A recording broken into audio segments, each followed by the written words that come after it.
Hello my friends, it's Peter with Empower Network. Today I would like to talk about reading.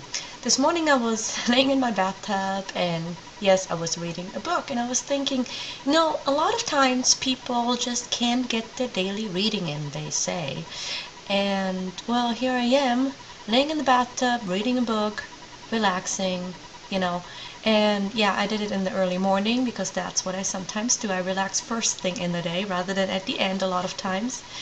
And I thought, well, there are a lot of different ways how you can get your reading in. Just a lot of people don't seem to be aware of those ways. So I made a list of those, I put them in a blog, and I figured I'll make a video to go with it. So here I am. For one, you do want to read on a daily basis because it's very important for your personal development, for your personal growth, because you comes first before everything else. Before you do any work, before you do any leisure, anything, you want to make sure that you are in the right mindset. And what it takes for that is to give your mind good input, which is by books and any kind of knowledge that you can obtain. And there are different ways, like I said. So for one, there are regular books. For one, the original paperback and what do you call those other ones, hardcover bags, regular books, what you put on your shelf basically. Those are the ones that you can just read when you can get comfortable. Sit in a comfy chair, couch. At night when you lay in bed, there's a lot of different ways on how to read regular books.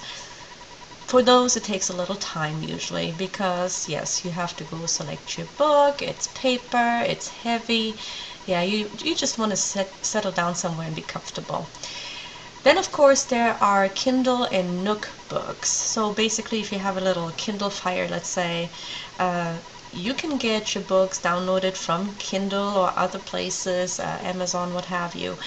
And you can have hundreds of books on your Kindle. I like Kindle, so that's why I'm going to mention Kindle, but I also mean Nook and other those type of pads to read from, whatever you're calling them. So that's a good idea. I actually have a regular old smartphone and I can download a Kindle application. I think Nook might have one of those too. And I can read on my cell phone, which is great because you can do it when you're at the doctor's in the waiting room and you have nothing better to do. Or let's say you're in a grocery store, you're standing in line, there's like 5 people in the line and you're waiting and you have nothing else to do. Instead of trying to go through some magazines, if there is any at all, why not look at your phone, have your Kindle there, and just read a little bit while you're waiting? That is surely a possibility. You can get your reading in. You often stand in line for 15 minutes or more. I mean, admit it. Anyway, and then there are audiobooks. I came across audiobooks a while back. I am a huge fan of Zig Ziglar, and he introduced me by means of his CDs to Automobile University. And what that is, you have books that are in MP3 format or on a CD that you can listen to while driving, for example, or while doing other things. I mean, you can go jogging and listen to your MP3 player, right? You can listen to a book while going jogging or working out in a gym or while driving to work back and forth, whatever it might be. It's really easy to get book content that way. Yeah, it's not exactly reading, but you're able to obtain the knowledge that a book would give you. Anyway, then there are internet articles, reports, blogs, and what have you. It doesn't always have to be a book. You can read all over the place. Written media is all over.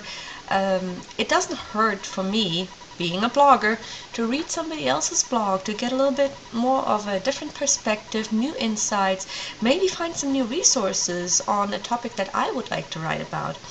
There are plenty of articles, reports, lots of how-tos on the web that might be helpful to you and would help your personal growth as well. So go ahead and get in your reading that way. If you prefer to be on the computer, it's another way of doing just that. Let's see. That's about it here right now. I do realize that a lot of the Kindle and Nook books and so forth, you can also download those on Amazon has a cloud drive, so you can actually read them in digital format on your computer as well. Just wanted to mention on the side. Either way, no matter what you do, you are able to get your reading in every day. As long as you get at least 15 to 30 minutes, if you're otherwise busy, that's a good thing. If you can invest a little bit more time, 60 to 90 minutes are recommended. All right. So keep in mind that reading for pleasure is another thing. Personal development books are the best, of course, but that doesn't mean that we should discount fiction books and so forth as well, because a lot of them have a moral, a lot of them have some content that can teach us something for our daily life as well. Not all of them, but some of them. So I don't want to discount that. Don't want to put them all in one box. All right. Well, anyway, daily reading, heavily recommended. So get it in, do it, plus do your 8 daily core commitments if you're with Empower Network, and you're all set. So if you would like to know more, if you want to check out my blog, check out the link underneath the video. And other than that, I wish you a wonderful day and see you on the next video. Bye.